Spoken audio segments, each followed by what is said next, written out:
Without further ado, I'd like to introduce the topic today on navigating budget constraints amidst high rate times. As you're all well aware, rates are up, but budgets are down. That's why we've invited Mitratech's Vice President, Advisory and Advanced Law Services to share how we're partnering with in-house teams to reduce budgets.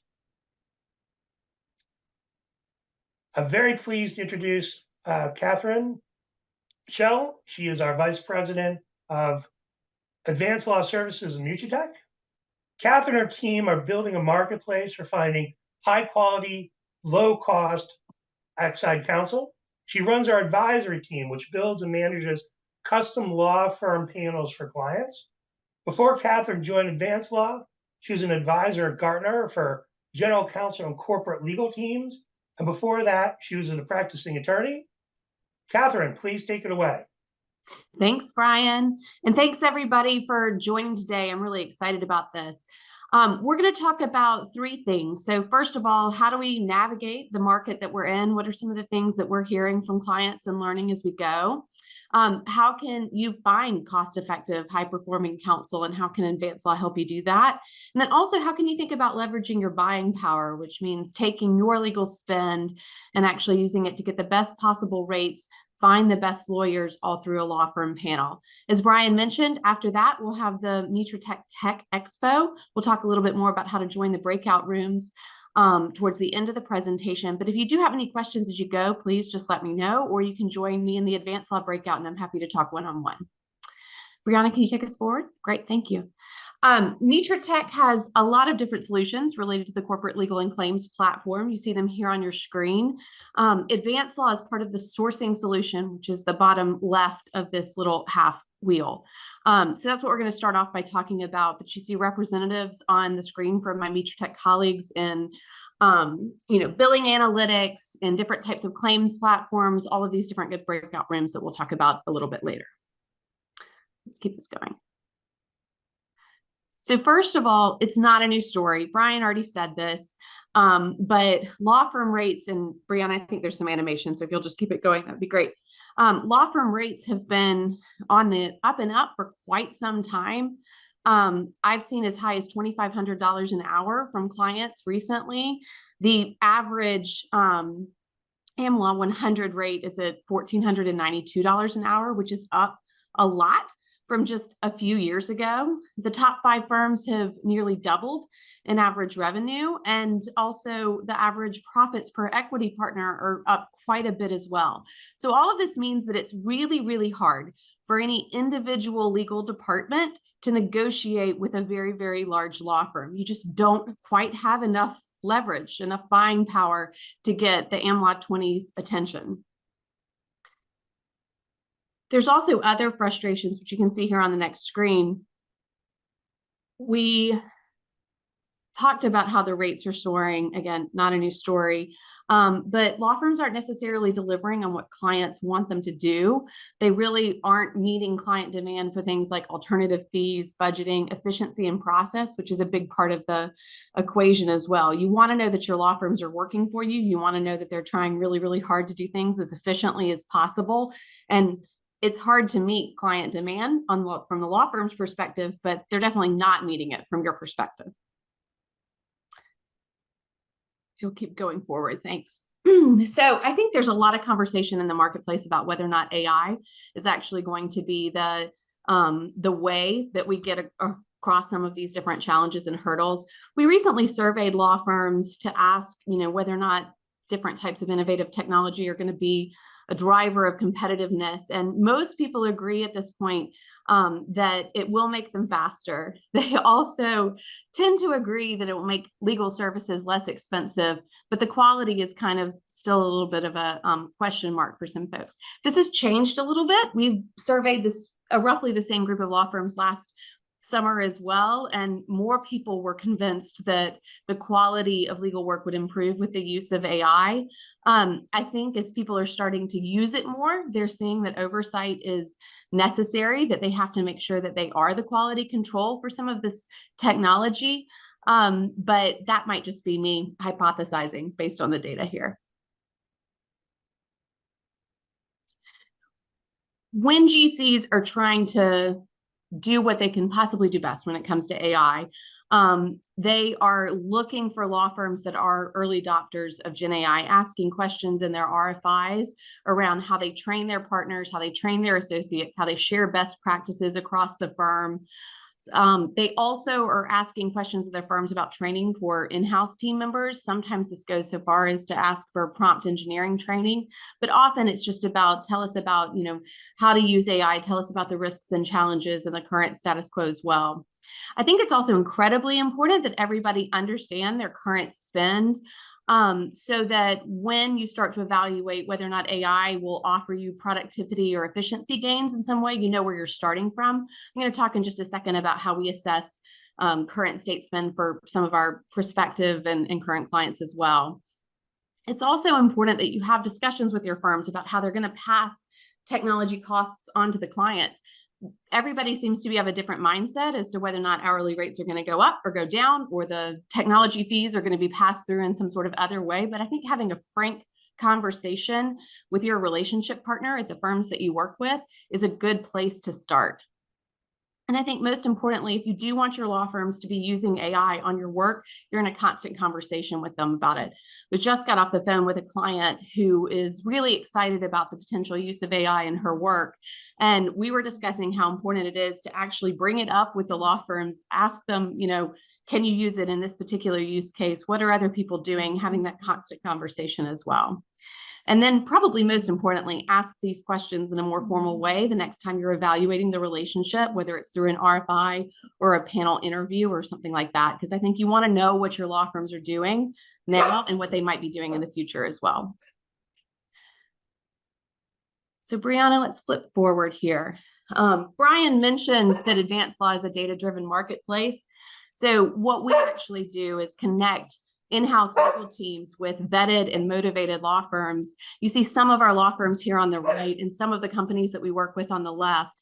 And what we do is actually vet those law firms at the firm level, but then also vet individual lawyers as well. And I apologize because I think my dog also has a lot to say about AdvanceLaw. If you'll keep us going, Brianna, thank you. If you'd like more information about what we're doing, how we vet our law firms, how we find individual lawyers, please, again, feel free to join the breakout room. But we hear a lot of challenges from GCs and in-house teams about the legal market and the frustrations that they see. And it's often really difficult to find time to vet and explore new law firms. It's difficult to make sure that you're getting the right quality from individual lawyers, even if you know that the firm has a good reputation. You're not entirely always sure exactly what you should be paying or what law firms should be charging. It's hard to go beyond your personal network. It's hard to make sure people actually know your business. Those are all of the challenges that AdvanceLaw solves for. And you see on the right some of the different ways that we solve for them.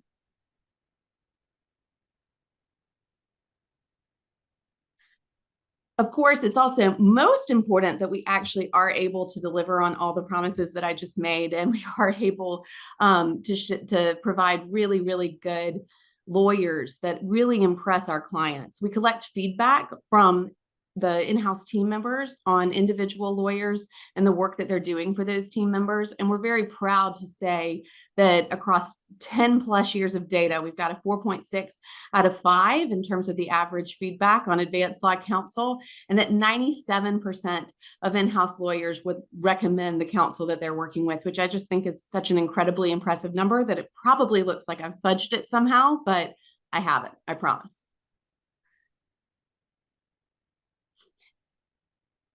Just to get in a little bit to the other piece of what we do, while as a whole, the team is connecting in-house team members with individual lawyers at some of the firms that you saw, I actually lead a team that builds custom panels for our clients. Custom panels, and I'll talk a little bit more about this in a second, typically consist of AdvanceLaw firms as well as firms that you already work with, and we put them all through the same vetting process. But before we even get to that point, I think it's really important to understand the value that you could get out of a panel and also get a little bit of intelligence into what you're paying, what it compares to other clients, that sort of thing. So the first thing that I always do is to evaluate any individual client's current spend and identify what savings they might see either through a panel or just with negotiating with their current firms or thinking about new firms. You see a very high level summary of what the spend analysis looks like and what you could get back. And if you've got more questions, please feel free to contact me at any time. But I find that a lot of clients actually don't necessarily understand where their money is going, how it compares to what other clients pay for the same type of work, and what their other options might be if they aren't happy with their existing law firms. So we go through and try to actually break it out. Okay, here's your elite spend. This is where, this might be bet the company work. It might be work that you really do need to send to an AmLaw 10 firm, but maybe not. Let's talk about this. Here's your day-to-day legal support. Here's where you're currently spending it. And here's what you could potentially consider if you wanted to switch any of that work away as well. Here's your patent work or other types of, fixed fee portfolios. There's also always places where existing clients have really great relationships and really competitive rates. And I think it's important to know that too.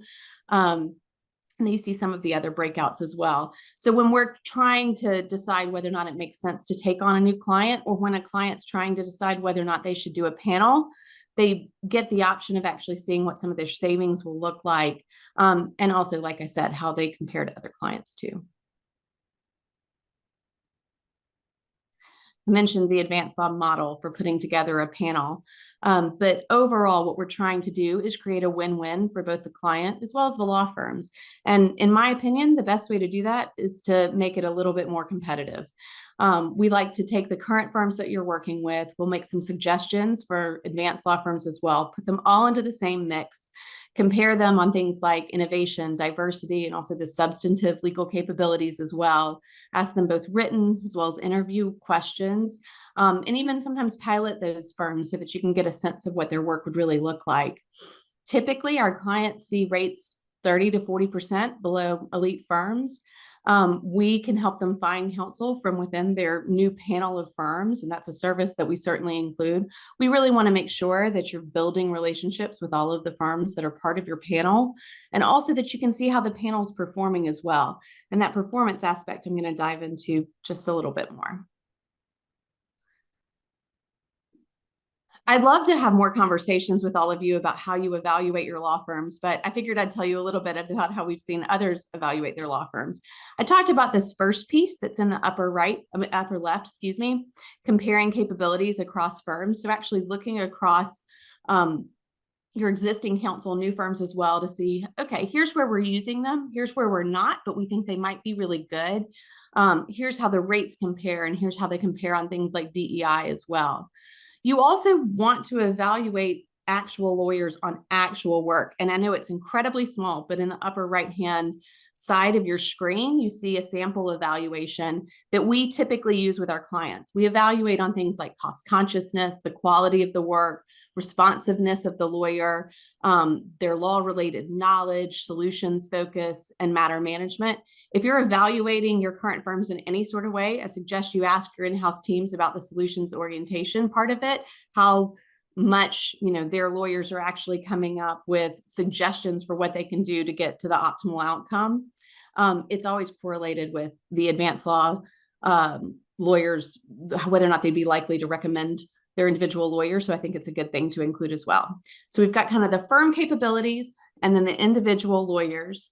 And then you also want to look across the panel and across firms about, what you're spending with the firms, what those outcomes actually look like, how well that firm is performing, and then probably the most critical part of it, delivering that feedback to the firms, which is in the bottom left. I find that people often do different parts of this in different ways, but it's really hard to do all of it off the side of your desk, which is why we exist. But if you are doing some of it, maybe this is also an opportunity for you to consider doing more of it or doing it in a different way too. So if you'd like more information about finding better counsel, please join the breakout room or reach out to us. We can always recommend specific lawyers for specific types of work, specific portfolios. We can help you in those firm evaluations and share feedback on the lawyers that we work with. And we can make sure that that feedback is also getting back to the firms and make suggestions for that as well. And then on the panel side, also, please feel free to join the breakout room. But if you're more interested in those cost savings and building better firm level relationships and formalizing your outside counsel selection process and panel performance process, please let me know. So with that, I'll turn it back over to you, Brian, because I think we're about to head to breakout rooms. Is that right? Just about. Thank you, Catherine. That was really great. As Catherine mentioned, there's going to be a whole breakout room on this, so I hope you wrote down your questions and are ready to ask them directly in a few minutes. I just want to take 1 minute before we get to our break rooms to let everyone know that we're very pleased to announce our recent acquisition of Hot Docs, which is the market-leading provider of automated document creation and management. We're very excited to add this into our award-winning portfolio. Document assembly is a key thing that all of our businesses do, and we're very excited to have Hot Docs as part of Mitratech now. These Hot Docs is going to pair very well with TAP and Team Connect to deliver really comprehensive enterprise legal management capabilities to our clients, and we're just delighted to have it in our portfolio. Some of our customers are already using it, so for some of you, it won't be a change at all. But very excited about that. Please check out our website or talk to your account manager if you'd like to get more information on the Hot Docs.